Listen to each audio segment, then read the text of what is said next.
നുണ പറഞ്ഞാൽ ഇത്രയും ഫേമസ് ആവോ? ആവുമെന്നാണ് പറയുന്നത്.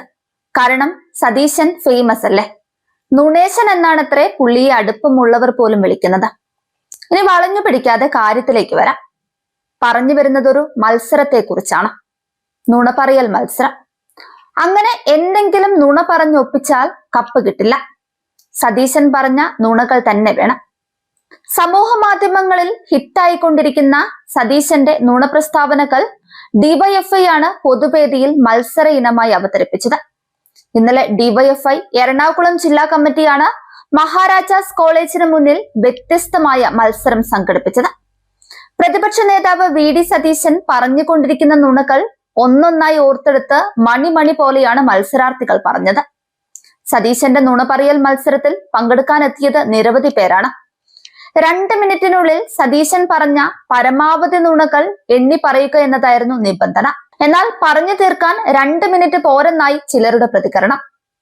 മുണ്ടക്കൈ ദുരന്തത്തിന് ശേഷം മന്ത്രിമാർ തിരിഞ്ഞു നോക്കിയില്ല, അതിജീവിതർക്ക് ചികിത്സാ സഹായവും വാടകയും നൽകുന്നില്ല, ജമാഅത്തെ ഇസ്ലാമി മതരാഷ്ട്രവാദം ഉപേക്ഷിച്ചു, RSS പരിപാടിയിൽ പങ്കെടുത്തിട്ടില്ല, ഗോൾവാൾക്കറിന് മുന്നിൽ വിളക്ക് തെളിയിച്ചിട്ടില്ല, കേരളത്തിലെ ആരോഗ്യ മേഖല വെന്റിലേറ്ററിലാണ്, വിദ്യാഭ്യാസ മേഖല ആകെ താറുമാറാണ്, മതമേലധ്യക്ഷരുടെ തിണ്ണനിറങ്ങാൻ പോയിട്ടില്ല തുടങ്ങി സതീശൻ പറഞ്ഞ ഓരോ നുണകളും മത്സരാർത്ഥികൾ എണ്ണിപ്പറഞ്ഞ് പൊളിച്ചടക്കി.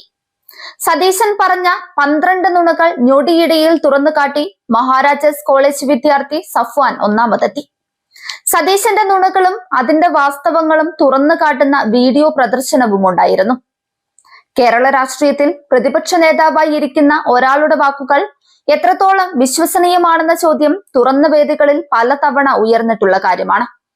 ആരോപണം മാത്രം ഉയർത്തി അതിൽ നിന്ന് പിന്മാറി വീണ്ടും പുതിയ കഥകളുമായി രംഗത്തെത്തുന്ന സമീപനമാണ് വി.ഡി. സതീശന്റെ രാഷ്ട്രീയ ശൈലി എന്ന വിമർശനം നേരത്തെയേ ഉണ്ട്. ഈ സാഹചര്യത്തിലാണ് ഡിവൈഎഫ്ഐ തുറന്ന വേദിയിൽ തന്നെ സതീശന്റെ നുണകൾ എന്ന പേരിൽ മത്സരം സംഘടിപ്പിച്ച് രാഷ്ട്രീയ രംഗത്ത് പുതിയ ചർച്ചയ്ക്ക് തുടക്കമിട്ടത്. നേരത്തെ സതീശന്റെ നുണകൾ എന്ന പേരിൽ ഇടത് സൈബർ പോരാളികൾ ഫേസ്ബുക്കിൽ ഒരു പേജ് ആരംഭിച്ചിരുന്നു. സതീശൻ ടോക്സ്, നുണ പറയാതൊരു ദിവസമില്ലെനിക്ക് ഈ ഭൂമിയിൽ എന്നാണ് പേജിന്റെ ബയോയിൽ കുറിച്ചിട്ടുള്ളത്. യാതൊരു ഉളുപ്പുമില്ലാതെ നിരന്തരം പച്ചക്കള്ളം മാത്രം പറയുന്ന പ്രതിപക്ഷ നേതാവ് വി.ഡി. സതീശന്റെ യഥാർത്ഥ മുഖം പൊതുജനത്തിന് മുന്നിൽ തുറന്നു കാണിക്കുക എന്നതാണ് ലക്ഷ്യമെന്ന് പേജിൽ അഡ്മിൻ പോസ്റ്റ് ചെയ്തിട്ടുണ്ട്. വിവാദങ്ങളും നട്ടാൽ കുരുക്കാത്ത നുണക്കോട്ടകളും തീർത്ത് കേരളത്തിന്റെ മുന്നേറ്റത്തെ തടയാൻ ശ്രമിക്കുന്ന പ്രതിപക്ഷത്തിനുള്ള താക്കീതാണിതെന്നും പോസ്റ്റിൽ പറയുന്നു. ഈ പേജിന് ഇതിനകം 68,000 ഫോളോവേഴ്സ് ഉണ്ട്. അതേസമയം നിയമസഭാ തെരഞ്ഞെടുപ്പ് അടുത്തിരിക്കെ മുൻ UDF സർക്കാരിന്റെ കാലത്തെ അഴിമതികളും ഭരണപരാജയങ്ങളും ജനങ്ങളിൽ എത്തിക്കാൻ ലക്ഷ്യമിട്ട് CPM പുതിയ വെബ്സൈറ്റ് പുറത്തിറക്കിയിരുന്നു. ഇരുണ്ട കാലം എന്ന പേരിലുള്ള ഈ വെബ്സൈറ്റിലൂടെ UDF ഭരണകാലത്തുണ്ടായ വിവാദങ്ങളും അഴിമതി കേസുകളും വിശദമായി പൊതുജനങ്ങൾക്ക് മുന്നിൽ അവതരിപ്പിക്കാനാണ് പാർട്ടി നീക്കം.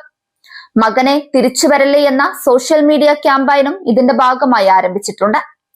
തെരഞ്ഞെടുപ്പ് പ്രചാരണത്തിൽ പ്രതിപക്ഷത്തെ പ്രതിരോധത്തിലാക്കാനും 10 വർഷമായി തുടരുന്ന പിണറായി വിജയൻ സർക്കാരിന്റെ നേട്ടങ്ങൾ ഉയർത്തിക്കാട്ടാനും ഈ വെബ്സൈറ്റ് ഗുണമാകുമെന്നാണ് CPM കണക്കുകൂട്ടൽ.